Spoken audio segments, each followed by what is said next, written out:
Hello team and welcome to another ATP Geopolitics video with myself, Jonathan MS Pearce. This is Ukraine War News Update for the 1st of September 2023. Let's get straight to this second part thereof. We're going to go to the Frontline update. Before we do that, actually, it's worth pointing out that this is news just coming out. A Russian Ka-52 attack helicopter has reportedly been shot down in the Zaporizhia region. That's not included in my hits and losses section from this morning because that's just come out. So that's obviously good news for the Ukrainians. The Russians have lost, there are different claims, somewhere between 30 and 50% of their entire Ka-52 attack helicopter fleet. That is a significant loss for them in total. And that will be a loss to them, especially if they have lost their crew. The crew to that helicopter as well, because it's easier to replace airframes, arguably, but not so easy to replace trained and experienced crew members. Right, we're going to go for a little bit of an overview from Kenneth Gregg, the Finnish fighter in Ukraine. I did do a whole massive analysis from him yesterday and cut it out of my Frontline video because it made it too long. Nonetheless, according to official sources, we have not liberated more land over the last 24 hours, but the Russians have started to retreat towards the last line of defense on the Verbove flank. This is true both east and south of this front. At the same time, the enemy has to start digging flank trenches. So this is kind of the idea that there are no...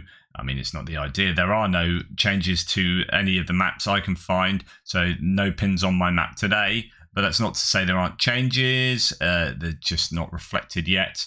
And the idea that he's saying is that while they are attacking in certain areas, the Ukrainians, the Russians are hastily building or digging trenches at the flanks to stop being sort of outmaneuvered in certain places. Otherwise, they will be taken in the back. This information is confirmed even on Deep State Map at Robotina. The Russian direction is also in the south, but not yet as marked. Bakhmut and other fronts have no significant changes. We are now beginning to discern a two-front attack by us because our activity is intensified on these two fronts. Our artillery is also increasing its pace on these fronts, and the elite units of the Russians are suffering heavy casualties, heavy losses. How long can the Russians hold out here? Our problem will be at Tokmak. The town is full of Ukrainian civilians. Now, this is something I've been wondering about a lot before, so this is worthy of a little bit of note here. The town is full of Ukrainian civilians and will be defended to the last Russian. Otherwise, it is a disaster for them throughout Zaporizhia and Kherson Oblast. Our soldiers and officers are faced with a very heavy decision. Regardless of which of the two options available, the civilians will suffer again. Option 1 is an encirclement with starving out. Option 2 is a direct attack with massive artillery shelling. Both are bad for the civilian population. The Russians know this, so they will never let the civilians escape the city. The Battle of Tokmak is going to be very bloody. What will the Red Cross and UN do? Both are guaranteed to know about this dilemma already by now.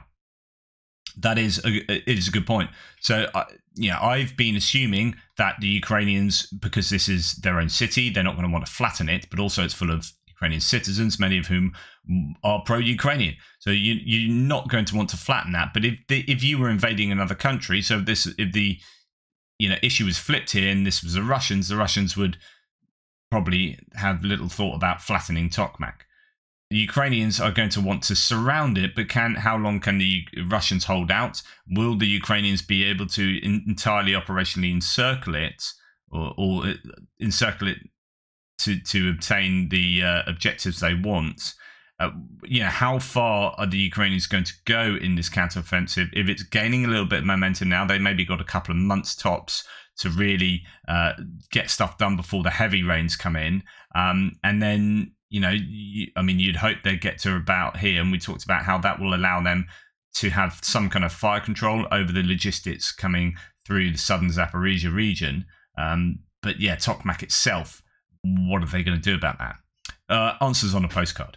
So here we have Global War Monitors saying that Russia has expanded its control area north of Klishchiivka. This was proved by multiple Ukrainian drone attacks on the same positions over the past few days. This is something Andrew Perpetua changed as well. So that is not a new thing since my last update. That is exactly what Andrew Perpetua had said, that there's this area. In fact, he's got it coming slight bit further there. In fact, we go and look at my map that reflects his. We have Bakhmut, going into Bakhmut. We're going to the south of Bakhmut to Klishchivka. And whereas Global War Monitor has that area changing to Russian control, actually Andrew Perpetua has that going further to the southwest here, towards the entrenchments on the high ground that the Ukrainians control. So that is a kind of confluence of agreement there between the mappers. Step by step. So Ukrainian control zone in Krasnohorivka has expanded. Okay, so let's have a look here. Where are we talking about? This is Mariinka. Let's find that on my maps to give you a better sort of whole map context. Right, so we've got Bakhmut there, and then we're coming down to Donetsk, Avdiivka, and then we come down to Mariinka here. So in Mariinka, Mariinka is just a flattened hellscape of rubble, as all the buildings have pretty much been reduced to rubble. There have been certain talks recently about whether the Ukrainians, yesterday, if you remember Andrew Perpetua saying there was a report that of some artillery hitting here, and if that's the case, if it was Russian artillery hitting Ukrainian forces, then the Ukrainians are much further forward than was originally thought. But the talk here is not about that. It's this Mariinka, it's north towards Krasnohorivka, and saying that there's an area up here where the Ukrainians have gained some land. So the claim is Russian first-person view drone geolocation shows entire trench along rows of trees under Ukrainian control. The Ukrainian attacks also in the center of Mariinka, which for Majakovsk, however, was already the grey zone. So that's saying the map this person refers to puts that as a grey zone, and Ukraine is attacking there. So it's just a bit of geolocation of activity taking place. So, and we saw this yesterday from Andrew Perpetua as well. He reduced the grey zone and had more Ukrainian control here in this whole sort of western part of the town. And there's activity sort of flaring up again in the middle of Mariinka, but the Ukrainians might have gained some ground to the north there. Okay, but there really isn't much information coming out at all today. Ukrainian troops have success in the direction of Novoprokopivka on the southern front, so that's generally vague claims here. According to Andrei Kovalev, a representative of the General Staff, the Defense Forces continue to conduct offensive operations in the Melitopol direction. Quote, in the direction of Novodanilovka and Novoprokopivka, they were successful. They are fixed on the achieved lines. They inflict fire damage with artillery on the identified enemy targets, the speaker said. Really just general claims of success in the Robotina area. Nothing coming out of Velika Novosilka. It's really slow day for Frontline news updates, the last, I guess, 12 hours plus. According to Global War Monitor, Ukraine has expanded its axis towards Verbove. 3.1 square kilometers has been added to the liberated status. So that is in this area here. The indication, according to them, that Ukrainians are, making gains. But I don't know that that changes my map at all, really, or would change it. I'm sure there is an awful lot going on in these areas. You get pro-Russian voices, pro-Kremlin voices saying, after all this, you're not moving at all. And it's like, okay, so these activities are slow and grinding. And it's not Thunder Road, it's not Kharkiv. It is fighting every tree line and clearing every trench, and they are now at the main lines of defense. So this is going to be arguably the most grinding part of the attack, the counterattack. And if they can successfully breach these lines with both troops and mechanized equipment, so I think the last 24 hours you've seen troops breach these lines, but if you can start getting equipment across them, then things will hopefully speed up for the Ukrainians. So I'll keep an eye on that throughout the day, of course. Okay, onto military aid. So, a show of shame, says Oryx, Belgian weapons deliveries to Ukraine. So, Oryx has always been pretty, I mean, I guess it's the nature of being Dutch, right? They always have a bit of a to-do with the Belgians, and interested in my Belgian viewers chiming in here, chipping in. So, here we have 80 Iveco LMV infantry mobility vehicles here. These are being brought out of storage, or have been brought out of storage, and I think that they've now been fully delivered. Some had been delivered before, but some needed updating, and now that's the case. Up to 80 of them moved from pledged to delivered, so that's good. The Belgium is an odd place on account of that it has actually quite a big industrial military complex. So they do have defence manufacturers, but the Belgian government seems to have underfunded their own military for a long time, and they have struggled to support Ukraine with meaningful military assistance over the course of the war, possibly because of that, and that's why, you know, Oryx has this "A Show of Shame" as the title for their military assistance. The UK has, whereas is A Cuppa for Conquest, much more positive, is the title of the UK's one. So pledged to delivered. So the Ukrainians now have 23 FV-107 Scimitar Mark IIs. These are armoured fighting vehicles. I guess, and someone can correct me if I'm wrong, I guess the difference between an armoured fighting vehicle and an infantry fighting vehicle is probably quite minimal. It might be fairly synonymous, but it might just be that you won't fit as many troops in the back of these to move them around and drop them off. Whereas, you know, Bradleys you might have a bit more space for a few more troops in there, or they're just synonymous. Let me know. Okay, UK, staying on the UK, here we have BAE Systems. I already reported this yesterday. Has established a Ukrainian office to manufacture the NATO standard 105 mil L119 howitzer. But a little bit more detail on that. Oh, that's gone over here. A little bit more detail. So, British arms maker BAE Systems sets up in Ukraine. So, BAE Systems is a huge concern. It does a lot of. It's got an American arm that makes stuff for the American military as well.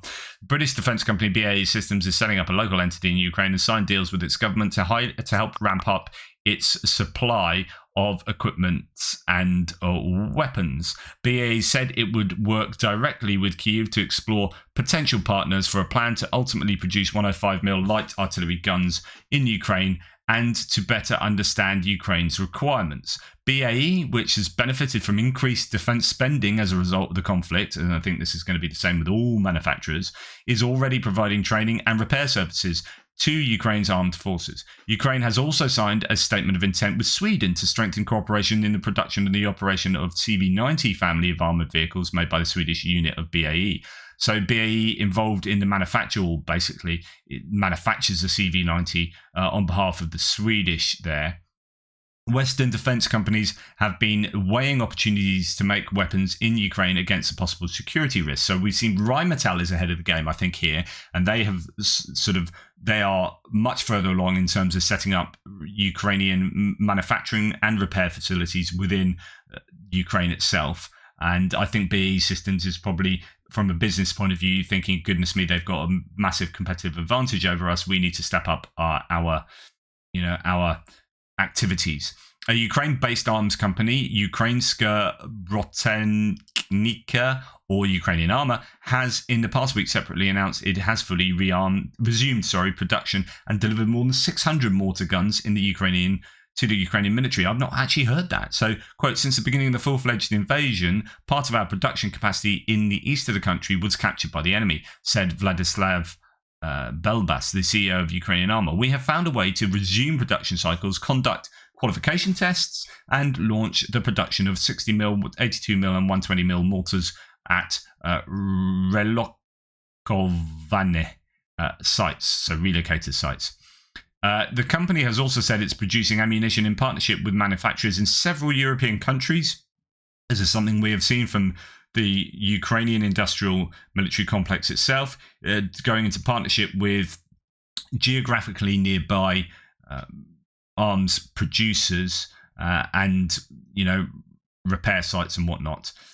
Anyway, with an initial 1,000 122mm artillery shells delivered within the past week, so I did report that. Ukrainian armor also produces Varta and Novator armored vehicles. Okay, that's good stuff from BAE Systems would be really helpful, and obviously good stuff that the Ukrainians have their own indigenous concerns working hard too. Now, Kuleba, the foreign minister for Ukraine, says Ukraine's ambitions to acquire aircraft go beyond F-16s. Ukraine's ambitions to acquire aircraft are not limited by the delivery of F-16s, Ukrainian Foreign Minister Kuleba said in an interview published with Le Monde. Obviously, he's speaking to the French, so he's going to be sort of buttering the French up a little bit here.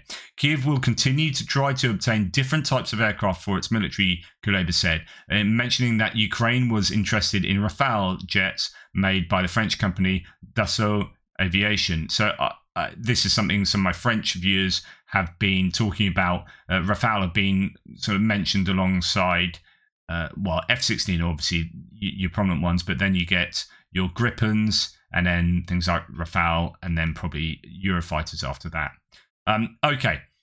Quiet again tonight in Ukraine, said Tim White last night. He said Hungary again had blocked the EU's next tranche of military aid to Ukraine. Right. I am writing. Is it here? I'm sure I've got it somewhere. It's here. A massive piece. So I put a lot of effort into this yesterday. Particularly, it's about 4,000 words at the moment. It's a huge old article that was hopefully going to go live today. Tucker Carlson, Heritage and Russia follow the money. This is a bit of an not investigative journalism, really. I was just synthesizing a lot of work of other people actually and putting it in one place.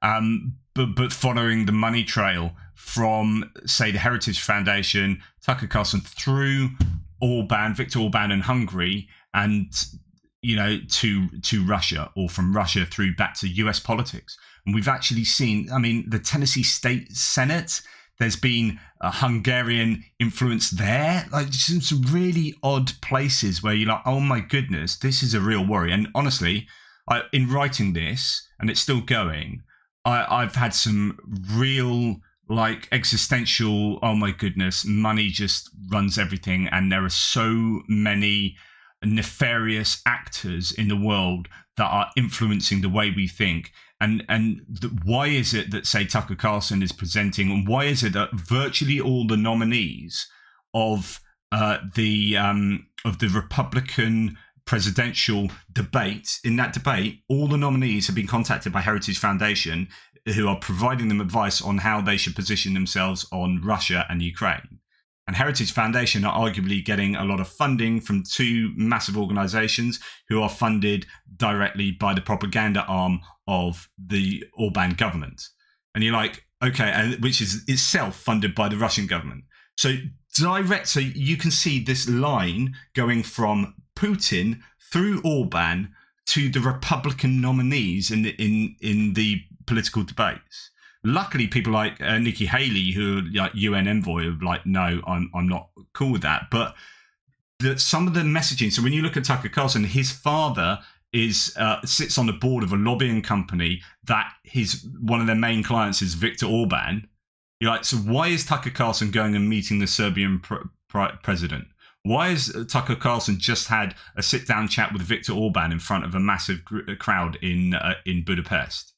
Why is CPAC setting up in 2 years in a row, so the conservative conference that's American conservatives, why has it been in Budapest for 2 years in a row? What's going on there? Because of the money that's coming from places like Heritage, places like the Bethany Foundation, places like the Danube Institute. It is massively, massively worrying. Anyway, so I've written a big, big piece on that that I'll highlight to you today when it comes out, if it comes out today. So then to go back to Hungary again has blocked EU's tranche of military aid. Why is that? Because Hungary are just another arm of the Kremlin. On the other hand, USA has signed a $192 million contract with Raytheon Defense to supply advanced AMRAAM missiles. So these are surface-to-surface or air-to-air missiles, sorry. Air-to-air missile, AAM. These are most probably ahead of F-16s being needed to be kitted out with missiles. So some people have said these are the NASAMS.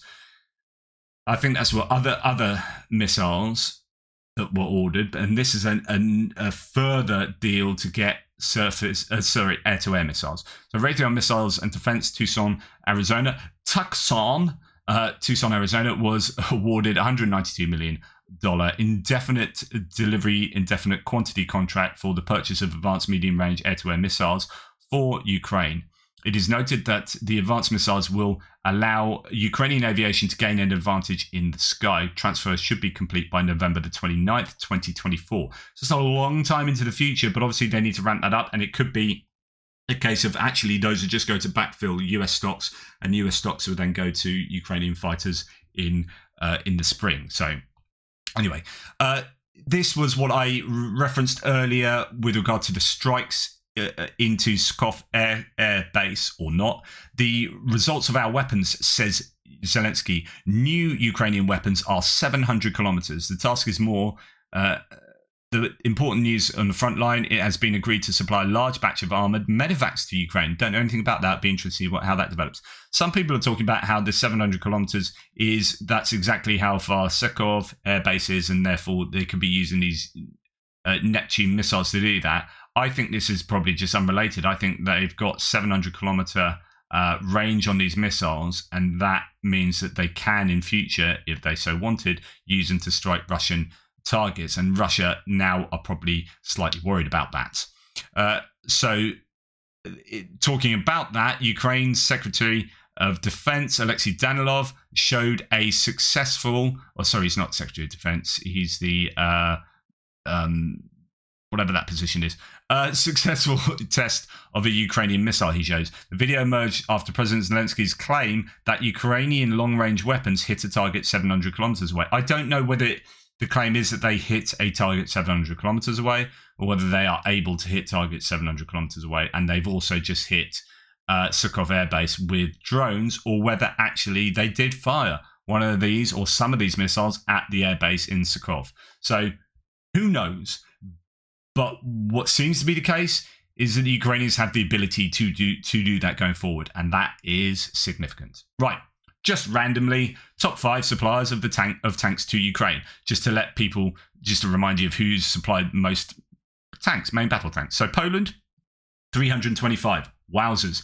That's going to be a mix of things like the Tверdy, the sort of updated T-72s, and then other T-72s and older Soviet-style tanks, as well as probably enabling some of the Leopards, I don't know, with regard to Poland. Germany, 90 plus. The Netherlands, 85, despite them owning 0 tanks themselves, so word on the Dutch. US, 76, and Denmark, 59. Obviously, the US provided 31 of their own Abrams that are on the way mid-September, or starting in mid-September. But actually, they've also funded other tanks as well. Right, talking about Abrams, about 200 Ukrainian soldiers have already completed training on the M1 Abrams tank at German training grounds. The first 10 should arrive in mid-September. So that is very soon, because, hey, we're at the beginning of September, in case you didn't realise, guys. First of the month, pinch and punch, first of the month.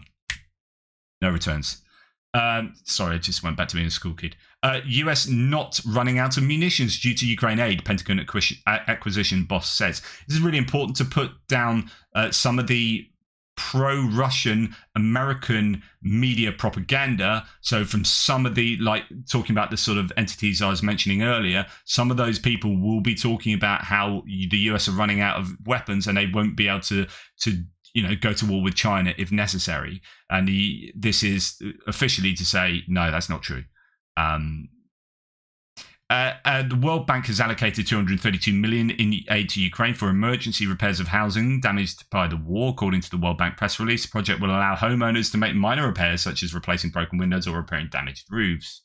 Funds for repairs will be provided to homeowners in apartment buildings that have sustained moderate damage and do not require major repairs, says the World Bank. And multiple air defense missile systems, I mentioned this earlier, deployed by Russia on 2 disputed islands, so the Kuril Islands off northern Japan in 2020, have been moved off the isles, raising the possibility that Moscow is repurposing the weapons from its far east to use in the war against Ukraine.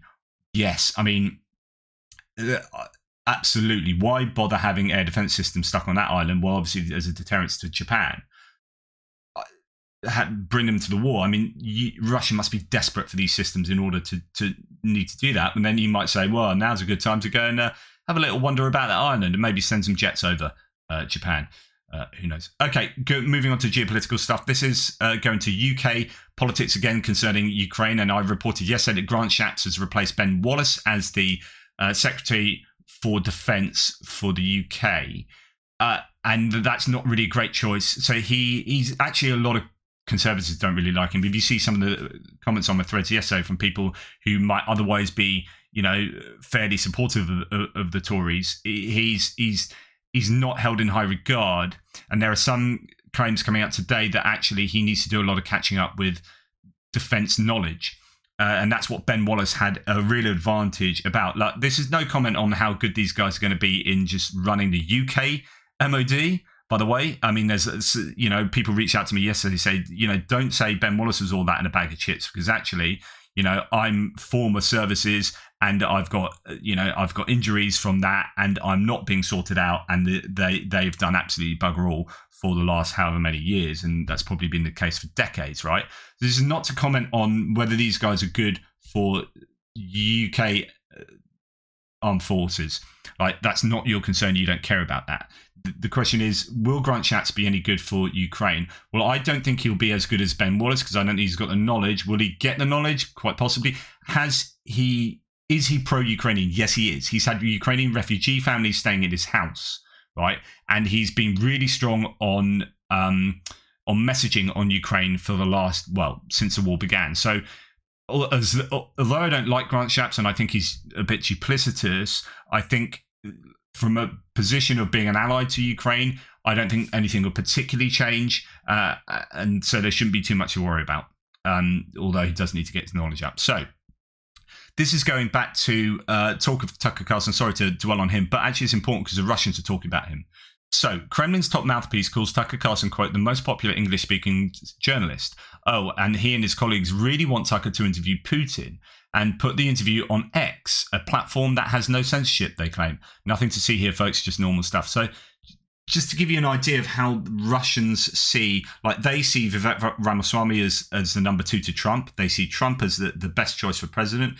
And actually, it's really interesting. When you look at Heritage Foundation talking points, they align really, really closely with the Kremlin as far as who should be running and who should be, all this kind of stuff. Anyway, that was originally going to lead me on to talk to you about the fact that, hey, I've got an article coming out, hopefully, that will talk to a lot of this and why these people are so aligned with Russian talking points. Right. Moving on to Germany here, this is just a tiny story, but it kind of speaks to perhaps a growing resentment of Ukrainian refugees in certain countries like Poland. We know have had a massive influx of refugees, and at some point there's going to be social cohesion issues, right? Here is in Germany, Martin Körner, a German city councillor in Baden-Baden. So he's a councillor for the AfD. Now that's... is that advanced for Deutschland, or basically, this is your right-wing, arguably far right-wing political party that has grown in popularity a lot over the years. But although I think it's then gone back down a little bit, I don't know what its future prospects are. But this AfD party councillor has resigned after being caught writing ethnic slurs and drawing swastikas on 2 cars belonging to Ukrainian refugees. So again, that kind of tells you where the AfD is. The AfD is strangely, so this is the weird thing about European politics, or no, this is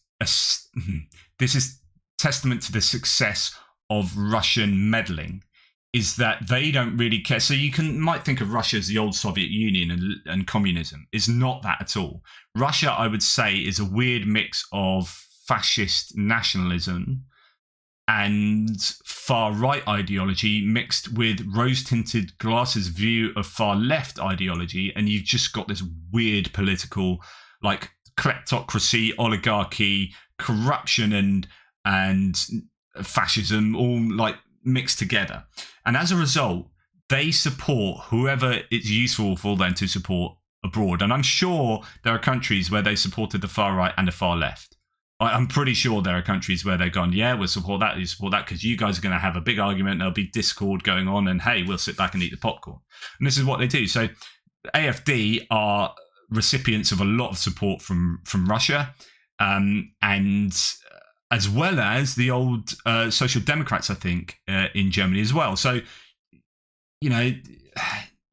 just it's trying to get Russian meddling out of European politics is going to be a really big challenge going forward. We'll move that to the end, actually. Now, Lithuanian Foreign Minister urges EU to drop the phrase supporting Ukraine as long as it takes. When I first read that, I was like, oh no, please, Lithuania, don't be going backwards. Actually, this is really good messaging. It's like, so we're going to support Ukraine for as long as it takes. What does that really mean? We're just going to endlessly give them a bit of money here and there. Yeah, we'll support you as long as it takes. Rather than, he's saying they should stop saying that and say, we will support. So stop saying report Ukraine for as long as it takes and say, we're going to plan for Ukrainian victory. And I think that's much better. Supporting Ukraine for as long as it takes should be replaced by supporting Ukraine to its victory, which is much more goal-orientated and has a greater clarity of where this thing is going. We're going to support you. We're not going to support you for as long as it takes, and if you get your ass kicked, then hey, so be it. We're going to support you so that you get victory. And, that will imply us doing that for as long as it takes. And I think that's good messaging. Right, Poland, Latvia and Lithuania are ready to close the border with Belarus entirely in the case of critical events such as an armed conflict at its borders or the mass breakthrough of illegal migrants. There's been this issue with Belarus supporting illegal migration through into the Baltic nations and Poland and sort of motivating people to break through the borders to do that because it foments discord in the European Union and nations and other nations. So obviously those nations are being as robust as they can in messaging back to Belarus that, hey, that's not cool. And if you do that, we will close the borders entirely. India has, so this is going on to talk about a little bit about that mapping of China. So I talked about how China have kind of stolen half an island off Russia in their latest official maps. I mean, these are official maps. And that's going to annoy the Russians, but the Russians need China so much there's probably nothing you can do about it. And so, are you going to get to a stage where China can just help themselves to bits of Russia, and Russia's so beholden, at such a vassal state to China that they just go, oh, we're not happy about that. Please, can you still help us? Oh, we're not happy about that. Can we have some artillery shells, please? So, yeah. India has filed a strong protest with China after Chinese maps showed Aksai Chin and Arunachal Pradesh being Chinese territories. The incident comes only days after Chinese maps showing the entire Bolshoi Urushiski Island or Haichai Island. That's a really high-scoring proper noun Scrabble game, isn't it? Anyway, which eastern part is currently under Russian administration, being Chinese. BRICS is nothing more than a meaningless marketing term. As I said, because someone pointed out a great comment, although they said I think they thought it came from Churchill. It's a Charles de Gaulle quote, which is, nations don't have friends, they have interests. BRICS isn't about being matey with each other. It's about having, aligned interests. For as long as those interests are aligned, then hey, we'll hang out together. But as soon as those interests don't align, hey, friendship means nothing because we ain't friends. Right, and finally, Africa's 7 military coups over the past 2 years. I know this has nothing to do with Russia directly, but links to Russian meddling and influence here. Isn't it interesting where all those 7 nations are? Now, Gabon's just had a coup as well, which is worrying people. And actually, Russia have come out and said they're worried about that. So they're not too happy about that. Whereas, elsewhere, it appears Russia have probably got quite a big hand. And that, I don't know, that does look like not a coincidence that all those nations stretching across the whole of Africa have had coups. And their positioning is where it is. Anyway, thank you very much for watching. Please like, subscribe, and share. Take care. And I'll speak to you in my Frontline update, although it might not be a very long Frontline update, but you might like that. And I might actually get time to do a proper extra today. Woo! Speak to you later.